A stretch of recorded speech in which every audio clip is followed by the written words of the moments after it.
bá mi gẹ́ẹ̀tì epo ọ̀bọ̀ àti egbò igi túdè pẹ̀lú káfrà, gẹ́ẹ̀tì nǹkan mẹ́ta epo ọ̀bọ̀ káfrà egbò túdè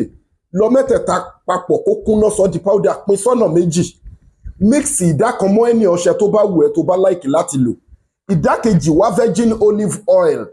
seiton seit da ìdá kejì sínú ẹ̀ kó ṣèkì ẹ̀ pọ̀ máa bá mi ká lọ kó gbọ́ṣẹ́ tó ń ṣe bẹ́ẹ̀ ni mo sọ fún ẹ síwájú kó tó ṣiṣẹ́ yìí àbí tó bá ṣiṣẹ́ yìí tó fi fídíò yìí ránṣẹ́ kó dẹ̀ fi nǹkan tó bá lágbára sákàǹtì àwọn aláìní charity account 2044237680 account number fáwọn ọmọ aláìní 2044237680 First Bank of Nigeria Global Dahiratu Dhikrlahi Islamic Organization sórí òun forí kókó aláǹtakùn ó ń jẹun lójú oorun ìbálòpọ̀ ojú oorun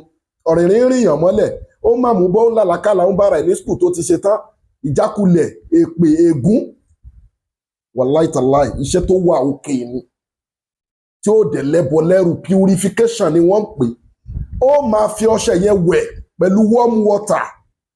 ó dẹ̀ lè fi omi tútù náà wẹ̀ ṣùgbọ́n warm water wà òkè wọ́n wá máa fi virgin olive oil yẹn wọ́n máa fi para kí nǹkan tó ń gun ẹ̀yẹ̀ kó wá máa gùn ẹ́ mọ́lẹ̀ ká wá rí tí àwọn nǹkan wọ̀nyẹn tó gun wọn bá dẹ̀ ti ṣẹ́ ọ̀nà ẹ̀ máa là ó gẹ́tì ogun ọmọ pé ìdíwọ́ ni gbogbo okun aláǹtakùn àwọn kíni wọ̀nyẹn oúnjẹ ojú oorun ìbálòpọ̀ ojú oorun ìjákulẹ̀ ló máa ń fà kì í jẹ́ kí èèyàn tẹ́gbẹ́ ni tí ò bá ti ṣe é mọ́ wọ́n máa okun àtàwọn àlá burúkú kó tó sùn díẹ̀ bí ìyẹn ṣe jẹ́ nìyẹn iṣẹ́ tó dáa ni fi ránṣẹ́ kó dẹ̀ gbọ́ fídíò yìí tán máa wò pé o ti gbọ́ pé wọ́n máa fi wẹ̀ wọ́n máa fi para àwọn àlàyé tó wà ń bẹ̀ kó o tún gbọ́ gbogbo ẹ̀yin olólùfẹ́ ọlọ́run ẹ gẹ́ẹ̀tì ẹ bá wa ra nǹkan táwa ń tà àwọn egbòogi ni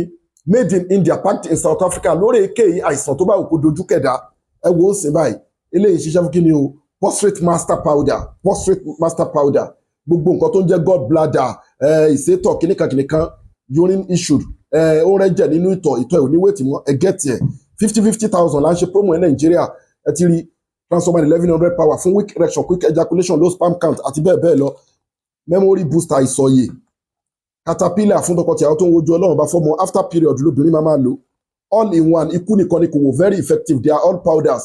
prevention ni treatment ni cure ni ó lágbára púpọ̀ jù bulldozer melt fibroid ó wà effective gidi try kó get here àbí fún blockage tube àti bẹ́ẹ̀ bẹ́ẹ̀ lọ miracle leaves ikú nìkan ni kò lè wò ó lágbára púpọ̀ jù ewé ọ̀tọ̀ọ̀tọ̀ 100 àti mọ́ ìzẹ́mzẹ́m la fi preserve senna leaf ipò yẹn wọ ẹsẹ̀ yẹn wó ń forí kókó alátakò jẹun lójú oorun ìbálòpọ̀ ojú oorun gbogbo àwọn kan yàmàyàmà àlákàlà ó ń ṣiṣẹ́ fún tọrọ èèyàn bá wá gbẹnu tán ìwọ obìnrin tó ń wojú ọlọ́run ọba lọ́jọ́ tó ti pẹ́ fún ọmọ contact wa kó wá lọ fún full package wa the same thing ọkùnrin tọkọtìyàwó wá lọ fún full package ẹ finú ṣoyún ẹfẹ ìgbọmọpọ bí sí ní láìtaala àwa ní Abraham Adesanya Lẹ́kì Àjà Etí Ọ̀sà Lagos ẹ WhatsApp wa lórí +234 810 913 1425 kò síbi tẹ́ wà tá àti lè deliver fún yín DHL láńlò adé ló GIG láti deliver home and abroad amẹ́yìn lẹ́ máa sanwó delivery ètò àwẹ́ wà tá a fi yanjú problem fáwọn èèyàn ètò àdúrà wà ètò sàárà wà àwọn àlálẹ́ powder wà tó jẹ́ special tá a máa ṣe yàtọ̀ sáwọn brand báyìí tá a máa dìídì ṣe tọrọ bá gbẹnu tán fún yín disney láìta alátẹ̀bọ̀ nínú ìdí ayé tẹ́ẹ̀dẹ̀ lálàáfíà ọlá tí tó bí ọlọ́run torí pé kí ni innal izzata lillahi jami'a gbogbo agbára ọlọ́run ọba lónìí ẹ contact Sheikh Afagba lórí +234 810 913 1425 gbogbo owó obìnrin tó ń wojú ọlọ́run ọba fọmọ wà lọ fún full packing ọkùnrin tó ní weak erection quick ejaculation low sperm count obìnrin tó ní PDI fibroid yeast tó ní hyperclatin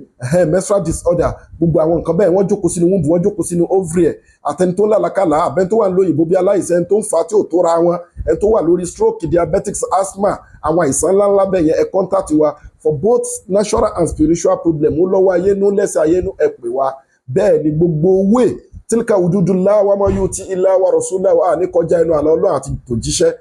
right way la máa gbà fún yín àdẹ ní secret fún yín láti evil world Abraham Adesanya Lẹ́kì Àjà Etí Ọ̀sà láwà bẹ́ẹ̀ ni ẹ WhatsApp wa lórí +234 810 913 1425 right way lẹ́wà bí sí ní láì tààlà gbogbo ẹ̀yin customers wa gbogbo ẹ̀yin fans wa ẹ share program wa gbogbo ẹ̀yin tẹ́ ń bá wa rọjà gbogbo ẹ̀yin tẹ́ nífẹ̀ẹ́ ọlọ́run lára wa òkè òkè lẹ́ẹ̀ máa lọ ẹ̀ ní parẹ́máyé lára inú yín máa dùn ayọ̀ yín máa kún ojú òní tì yín la ilaha illallah Muhammadu Rasulullah sallallahu ta'ala alaihi wasallam ogun tó bá ti ṣẹ́ nínú ìgbésí ayé yín kò ní gbérí mọ́ o innal izzata lillahi jami'a gbogbo agbára ọlọ́run ọba lónìí tested and confirmed right way lẹ́wà masalamu wa ilal liqa'i I love you all.